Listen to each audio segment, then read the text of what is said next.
So, blood loss. Obviously, drop in blood pressure. So, the idea here is to get your blood pressure high enough so that either your body can compensate or the doctors can compensate when you get to the hospital, because that if your pressure drops significantly, flow is just going to stop. You're not going to get it enough to the organs. All right, so again, if you look at this flow chart that comes out of your book, let's see, where's the beginning of this? Here we go, right there. You'll notice some short-term and some long-term things that kick in. Short-term neural responses, remember those impulses can occur real quickly, and cardiovascular centers, cardiac and vasomotor, and you're going to get sympathetic activation, and the result of that is going to be these two things, which gets your blood pressure back up. Blood pressure increase, flow restored. Now, long-term, notice all these hormones. We've talked about all those hormones. Remember, it takes hours for most hormones to be produced. That's why they're long-term.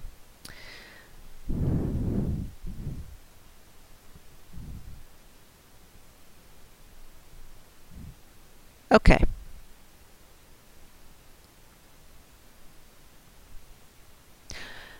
Shock. Inadequate flow to organs.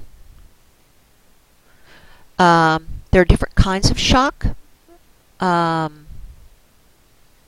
most common is hemorrhagic shock. You're losing blood volume, pressure goes down. Pretty easily treated. You could give blood, that is. I've got some examples in your notes. I'm not going to hit all of them. Neurogenic shock, if you're over anesthetized, it affects your sympathetic nervous system. It affects your cardiac center, your vasomotor center. The vessels don't get messages for contraction to keep your blood pressure stable, and they go into vasodilation, and when that happens peripherally, your blood pressure drops. So look at different examples. Symptoms. You feel the pulse of somebody in shock. Their blood pressure is low, but their pulse is weak. But at the same time, their heart is trying to compensate. Remember, cardiac output, an important factor. So even though your venous return is poor because it's going out on the floor out of your body, and the stroke volume is going to start dropping, because remember, what goes into the heart comes out of the heart. Your heart still has one possible compensation, and that is to increase its heart rate. Remember, cardiac output is equal to heart rate times stroke volume. So, you feel somebody's pulse, it's weak, but it's going to be fast. Also, they're going to be very pale, because remember those blood reservoirs holding large amounts of blood? All of it shifts into the internal organs to provide last-ditch blood flow to the brain, the heart, the lungs, the kidneys, blah, blah, blah, and so you appear very pale. There are different stages of shock. You'll go more into this in nursing or other things. There's compensated shock. Your body can take care of it if you're not losing very much blood with its own mechanisms of control. If you have enough blood loss, you go into progressive shock, which is a positive feedback mechanism. It gets worse, worse, worse. And then at some point, if that's not fixed by the medical establishment, you go into irreversible shock. Compensated, again, means your own body dealing with it. Congestive heart failure, CHF, we've already talked about. Back in the heart, review that. Okay, so control of blood flow. I've already talked about autoregulation. I already talked about capillary sphincters, vasodilators. Want to mention metabolic requirements here. We've already talked about nervous control too. This is an interesting picture. Here is exercise over on the right, and I want you to notice a couple things here. Notice, for example, that flow to the brain does not change. The brain gets 14% of all your blood flow, and your brain is not 14% of your weight. Your brain's getting a huge amount of blood for obvious reasons. The heart, obviously, you got to get more blood to muscles, so it's got to pump more. Look at the skeletal muscle increase. That's rather obvious why it needs more blood flow. Look at skin. Why do you get a fourfold increase in flow to the skin? Heat loss. Remember, blood's carrying heat. Those vessels on the surface of your skin, you get a heat transfer from your skin, from the blood in the skin, through the skin, out. Kidney and your digestive organs, these two guys right here, actually go down in flow because, remember, when you're exercising, you're in a fight or flight response, and urinary and digestive functions go down when the sympathetic nervous system is activated. Let's see, anything else on that? I don't think so.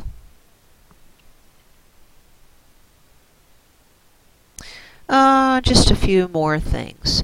The other thing that's interesting on flow is kidneys. Kidneys get a huge amount of flow. The kidneys, remember, are going to filter your blood over and over and over and over many times during the day. At any given time, they're getting a huge amount of blood flow, even though the kidneys don't weigh that much. And again, another look at flow to different organs. And I circled flow to the brain, and I circled flow to kidneys to show you that those guys get a huge amount of blood flow, even though they're not 14 and 20% of your weight. And again, the picture on the left is just showing you the same thing I just showed you of exercise and what happens to flow to different organs. Okay, circulation, we're about done. We're going to do this in lab primarily. Remind yourself about the pulmonary circuit, and, oops, didn't mean to do that, the pulmonary circuit and the systemic circuit. Your pulmonary circuit is the flow from your right side of the heart to the lungs and then back into the heart.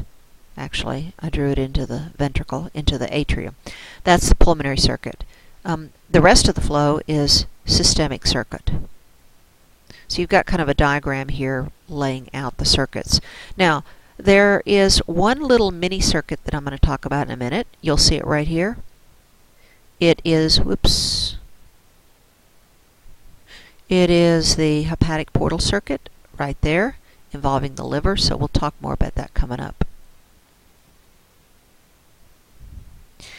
And we just talked about that. Remind yourself also about the circle of Willis. You should remember about the coronary arteries. Oh, sorry, that's not related. Let's see. I don't know why I have these together. They should be on two separate things there. There we go. Okay, so anyway, remind yourself about the circle of Willis. You just saw a picture, I think, of the brain. Okay, so on the underside of the brain,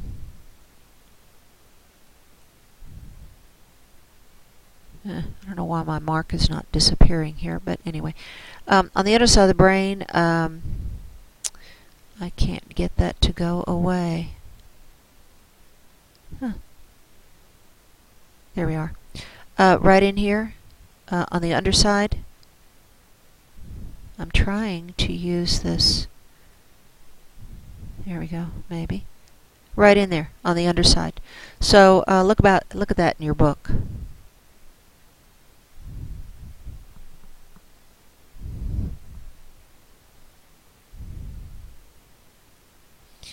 Okay, and remind yourself about the coronary arteries feeding the heart muscle.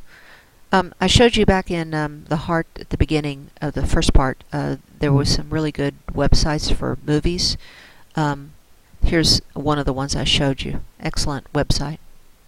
Okay, oh, here's a good look at the, I got a couple over here of the circle of Willis. So here it is on the underside right there. These are the carotid arteries coming up here, carotid, and the other carotid is over here. But these two guys are the vertebral arteries. Those are the four major arteries that carry blood to the brain. The vertebrals come together and they come up this way. Here they are. Here are the two vertebrals. And they come up over here. And then coming in, they do a right angle right here and a left angle over here. And they come in. Here's one of the carotids coming in here. And one of the carotids coming in are coming in there. And they merge right over here. And they form a circular traffic circle kind of thing where little blood vessels can come off and so on. And that's called the circle of Willis. And these areas have a lot of small vessels. If they rupture, if a clot forms in any one of these, you have a stroke. And remember, back in 24-1 you covered it, cerebrovascular attack or accident, that's a stroke, and a mini stroke, transient ischemic attack.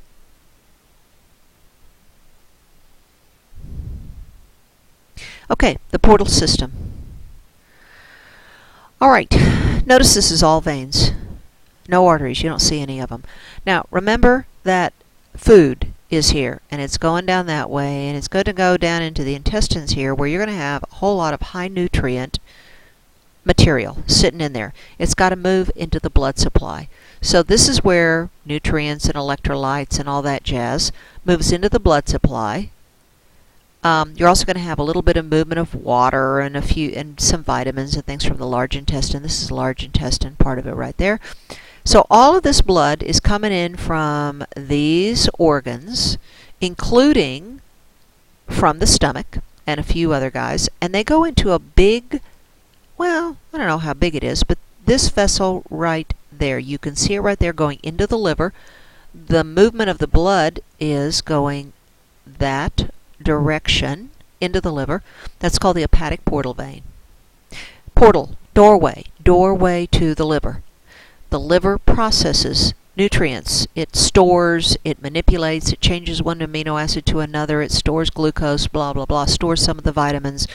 The liver is important for processing of all this stuff. Now, the blood's got to leave the liver and go into the general blood supply. So there's a vessel right there. I've got a black arrow on it. It's called the hepatic vein, and that's the way the blood now goes back into the general circulation and then back up to the heart. Do not confuse the hepatic vein with the portal vein. They're two very different veins. Okay, fetal, our last topic. You'll see a fetal model in lab. There are 4 things you need to know about fetal circulation that's different from the neonate, the newborn.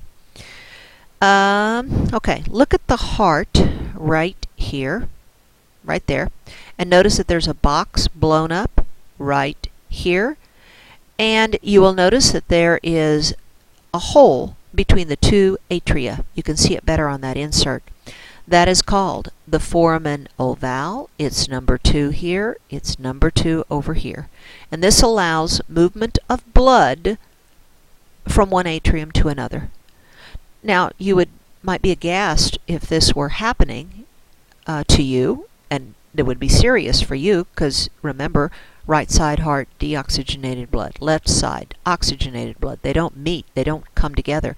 In a newborn, though, remember, this is not such a big deal because it's getting a continuous oxygen supply from the mother. Her lungs are oxygenating blood.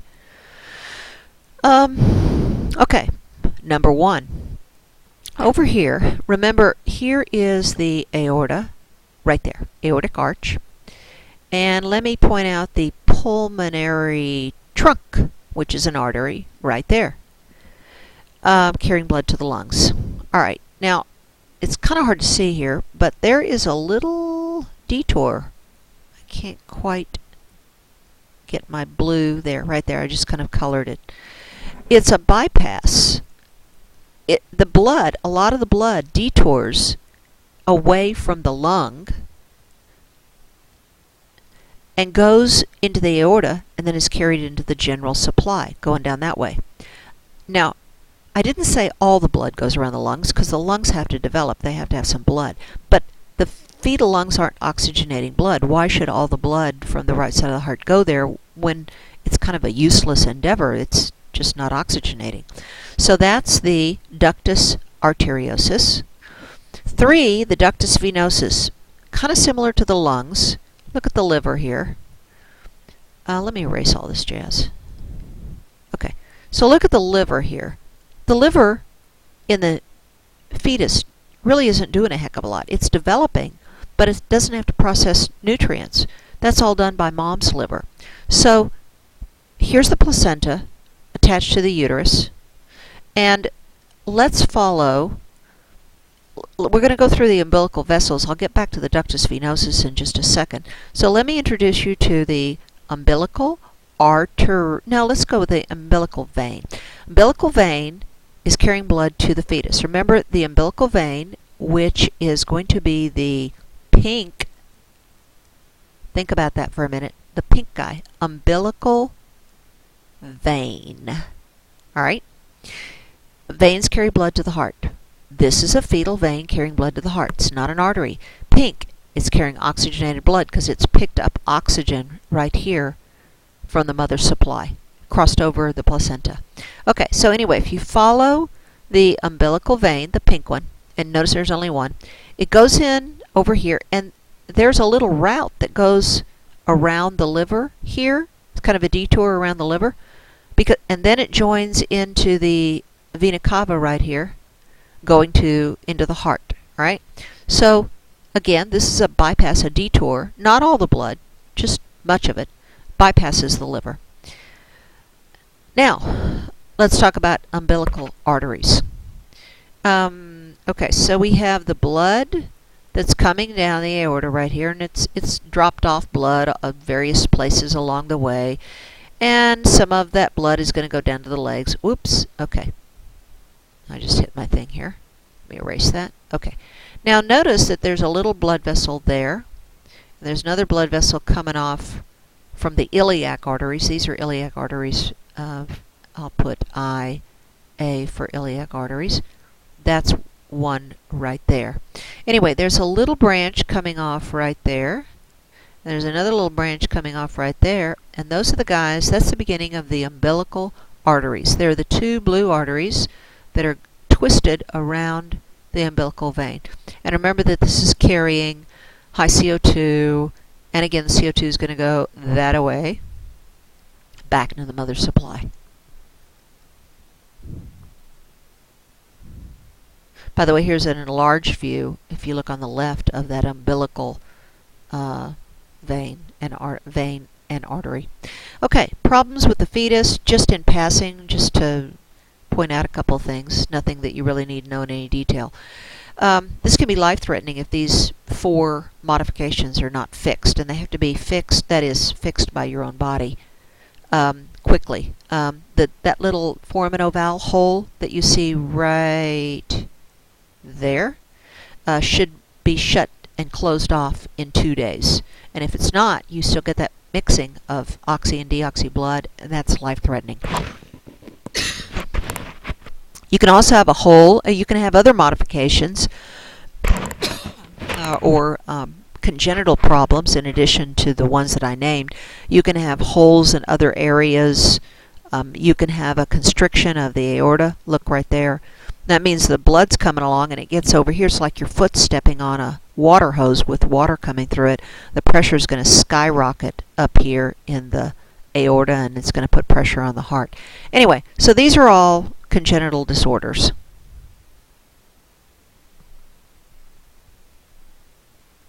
And I believe that that's all.